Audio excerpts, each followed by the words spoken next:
Happy December, happy holidays, whatever it is that makes your heart sing this time of year.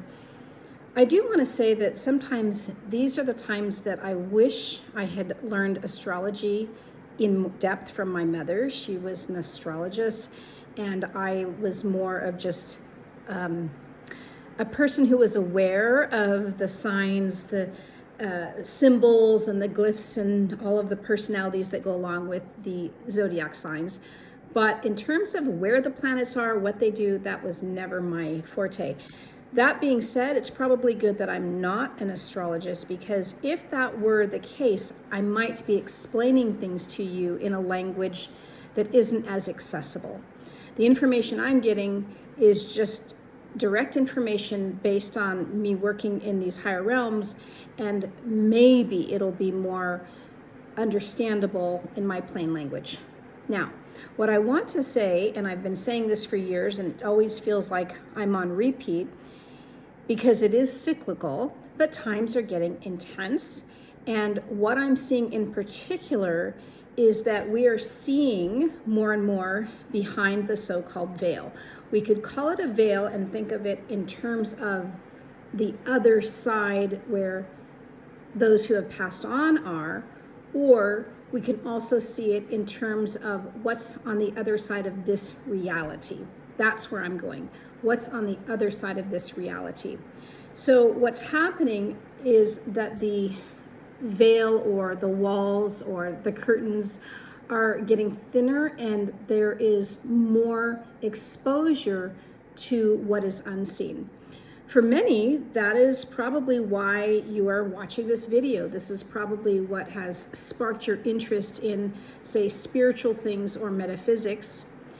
But for others, even if you have that interest, it can be a little bit discombobulating.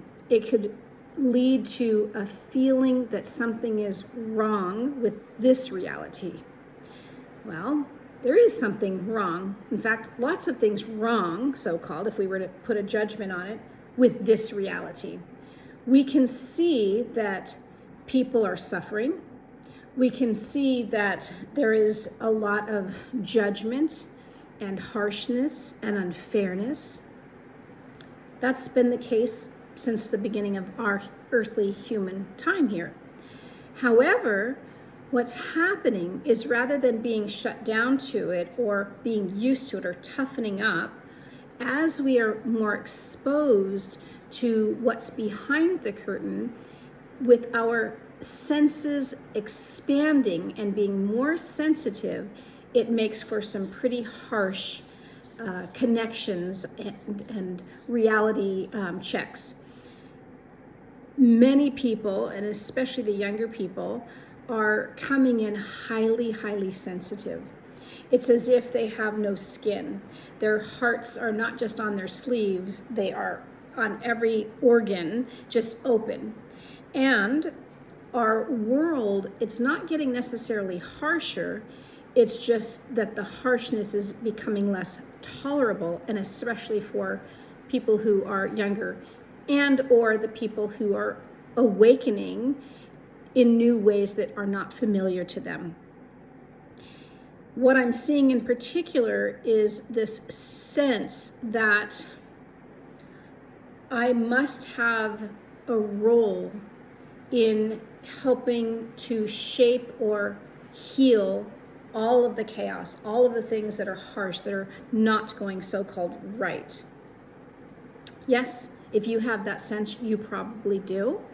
And it is not for you to carry alone. It is not for me to carry alone. What I will say is that as we come up against this harsh reality, or what's seeming to be a bigger reality than the one that we are actually experiencing, we start to recognize where we feel disempowered. And that's always scary. What if I can't control what's going on? What if I can't contribute to the well-being? What if I don't know my place in all of this? So what I invite you to do is to find that place within your center. this is a much harder task than you might be led to believe. Sure, you can meditate. Sure, you can find a technique, maybe it's a breathing method that helps you get there.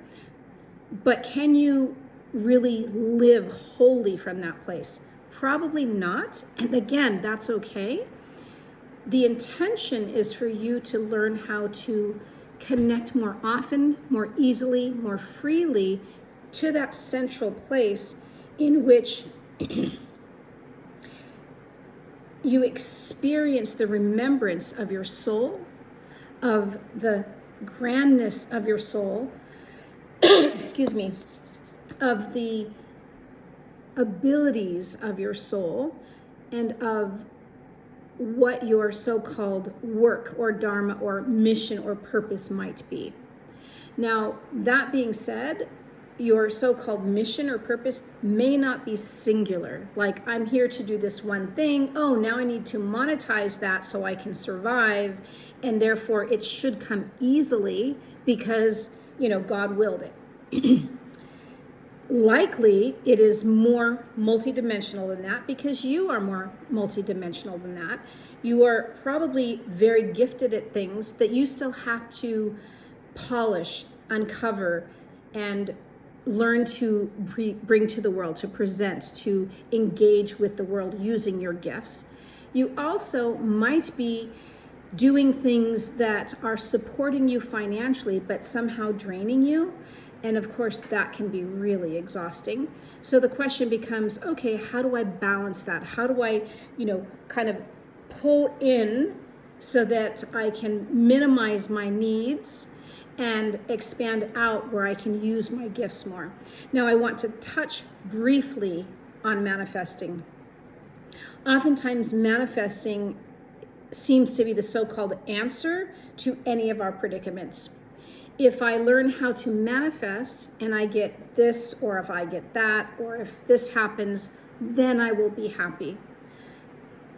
The truth is that manifestation is a co-creative process. It's not a singular process. And there are many moving parts, other people, other energy fields, and there is that, let's say, agreed upon path that you were here to experience. So for example, if you were here to experience some rough patches so that you can grow from them, then they're not going to necessarily go away simply because you manifested a beautiful board that says, I'm going to have this or that. That being said, where manifestation does support us, and one way we can start to work with it is really re-owning our absolute belief in life and in that which is true.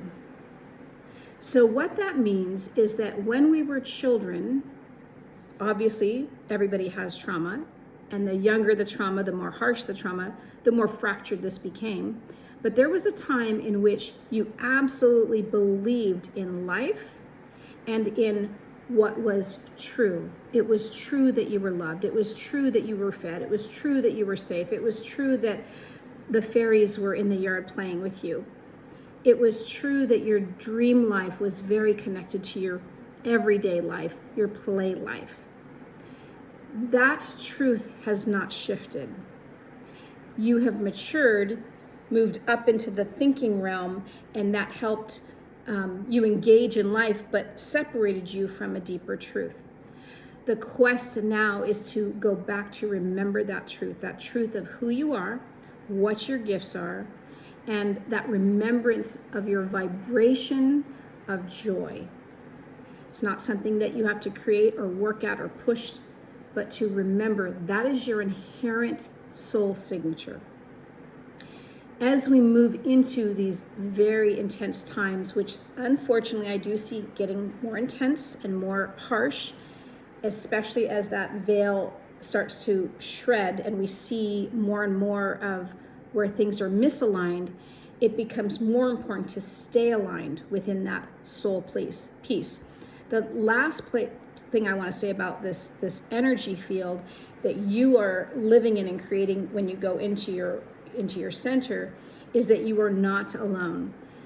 What I invite you to remember is connecting into some spiritual guide, practice, connection that helps remind you that you are not in charge, that you are not, everything's not on your shoulders, that you are not alone, but rather you are part of the whole, part of the collective, part of this greater thing, and that this higher being, whatever you describe it as, whatever it comes to you as a definition, whatever feels most resonant, that energy field, that all that is, that love consciousness is in so-called charge, is seeing things from a very different perspective than you. And to cultivate, connecting with that helps cultivate the trust that all is well. So with that, if you have any questions, always feel free to reach out to me. You can go to my website at veronicalee.tv, and I will hope to do another informational video at some point. I haven't been able to do one for a while, but this felt very important.